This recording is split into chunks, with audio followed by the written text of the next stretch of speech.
You may have situations where all the facts say it's not going to work out. Your child's never going to get back on course, and those people at work will always limit you.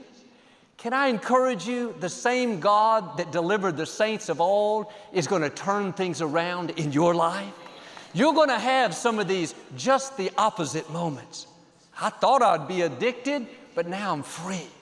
I thought I was stuck, but God catapulted me ahead. I thought I'd always be lonely, but God sent someone better than I could imagine. It's going to be just the opposite of what it looked like. See, the scripture says the enemy is a liar and there is no truth in him. When he whispers his lies that you've reached your limits and this problem is too big, the key is to take just the opposite of what he's telling you. You'll never get well. You saw the report. Thank you. Now I know the truth. I will live and not die. God's restoring health back unto me. Well, you'll always struggle. Not have enough. That's just the family you come from. Thank you. Now I know abundance is coming. I will lend and not borrow. Well, your child's always going to be off course, get into trouble, cause you problems. Thank you. Now I know, as for me and my house, we will serve the Lord. See, the battle is taking place in our minds.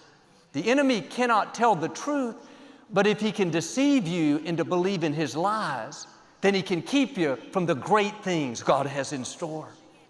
There was a young woman in the scripture named Esther. She was an orphan being raised by her uncle Mordecai.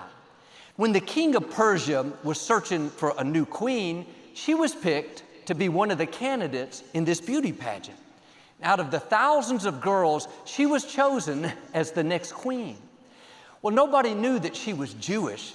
Mordecai told her to keep that a secret. Everything was going great until a man named Haman got upset with Mordecai. Haman was the prime minister, second in command to the king. When he walked by, he expected everyone to bow down and show their respect, but Mordecai wouldn't do it. He only bowed to Jehovah. This made Haman so angry, he decided to do something about it. He found out that Mordecai was a Jew. And to get back at him, he thought, I'm not going to just get rid of you, I'm going to get rid of your whole nationality. He went to the king and said, hey, there's a group of people that are causing trouble. They won't obey your decrees. The best thing we could do is annihilate them, not let them live. Sounded reasonable to the king. He didn't want to be overthrown, so he agreed to Haman's request. He took off the ring on his finger and gave it to Haman, represented his authority. He said, do as you have said with these people. So Haman wrote an official decree that on March the 7th, 1 year from then, all the Jews would be killed. Their property would be given to whoever killed them. He sent the fastest messengers to deliver this decree throughout the land. When the Jewish people received it, there was great weeping and wailing. The scripture says many stayed in bed in sackcloth and ashes, so depressed. Well, someone told Esther that Mordecai was in distress, crying at the city gates. She had an assistant to see what was wrong. Mordecai sent back a copy of the decree and explained what Haman was up to and how she must go to the king and tell him what was happening and to plead for the life of her people. But you couldn't go to the king unless he called for you. She hadn't seen him in a month. She told Haman, gather all the Jews for 3 days, fast and pray, and I'll go see the king. She put her life on the line and went to see the king. The king was very gracious. He said, Esther, what do you want? I'll give you anything up to half of my kingdom. She didn't have the courage to tell him right then. She said, I would like for you and Haman to come to a banquet that I've prepared. The king agreed. Haman got the word, felt so honored. At the banquet, the king said, now Esther, tell me, what do you want? She still couldn't find the courage to do it yet. She said, King, if you're pleased with me, I want you to come to a banquet with Haman tomorrow night. Then I'll tell you what this is all about. Verse 9 says, what a happy man Haman was as he left that banquet. He went out of there on cloud 9, having dinner with royalty, going to do it again tomorrow night. He bragged to his friends about how honored he was, all the authority he had been given. Sometimes it looks like your enemies are being promoted. They're being honored when you know they're plotting evil. They're doing the wrong thing. Don't worry, their time is coming. God is your vindicator. You don't have to live upset and try to pay people back. He's going to take care of those who are plotting against you. They went to the banquet the next night. Haman sitting there so proud. The king said it again. Esther, what can I do for you? She said, Your Majesty, this is my request, that you would spare my life and the life of my people. The king was appalled. He said, Who would dare try to harm you? She pointed at Haman and said, He has written a decree to annihilate me and all my people. The scripture says Haman grew pale with fright, from honor to dishonor in 1 second. The king jumped up in such a rage, so upset, he ran out to the courtyard. Haman came over and fell on Esther and began to beg for his life. About that time, the king came back in and saw him all over Esther.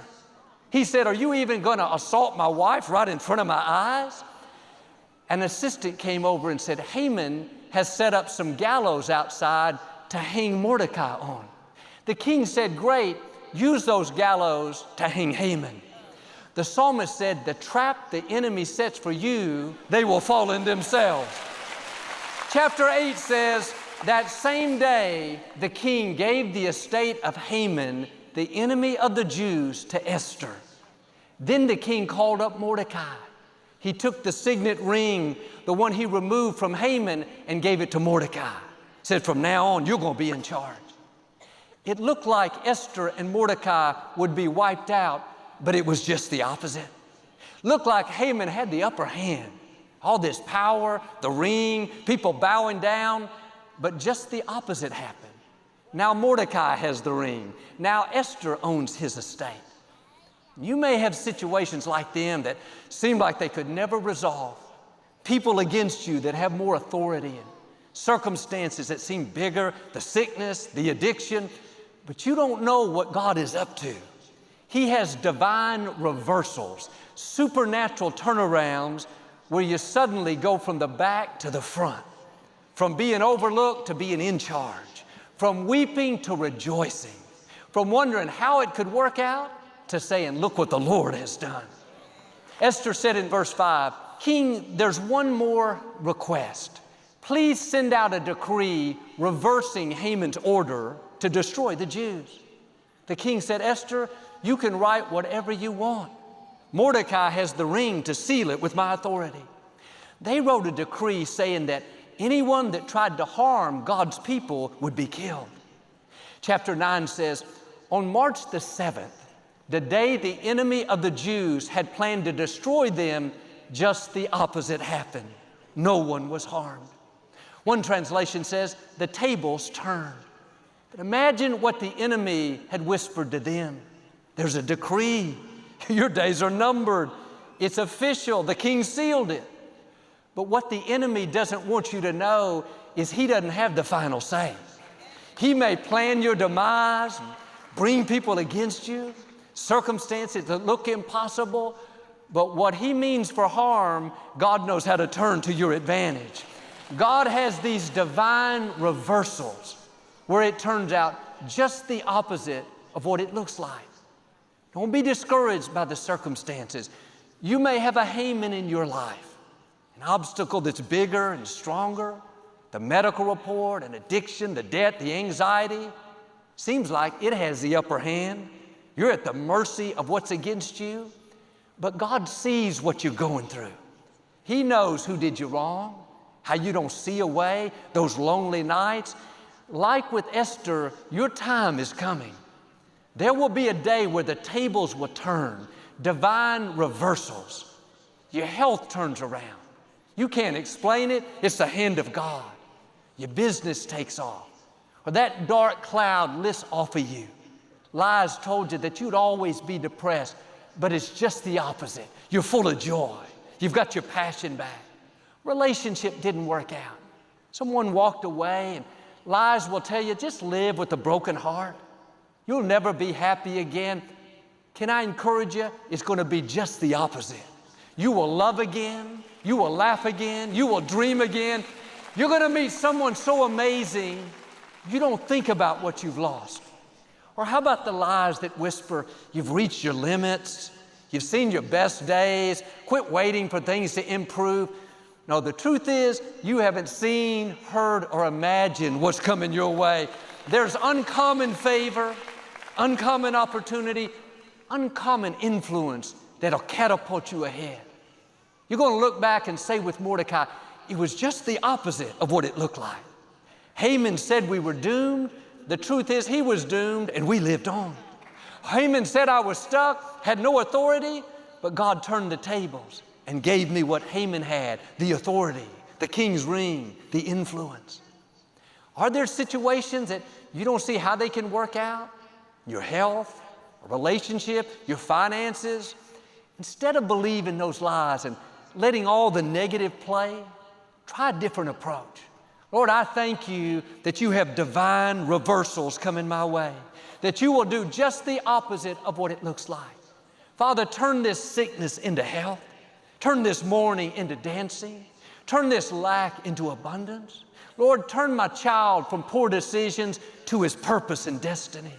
Turn my family from strife and division to peace and harmony. Turn these ashes into beauty. Turn my pain into purpose. Get in agreement with God and you'll see some supernatural turnarounds. Not where He just brings you out and things resolve, but it's going to be just the opposite. It's far better, something that you never imagined.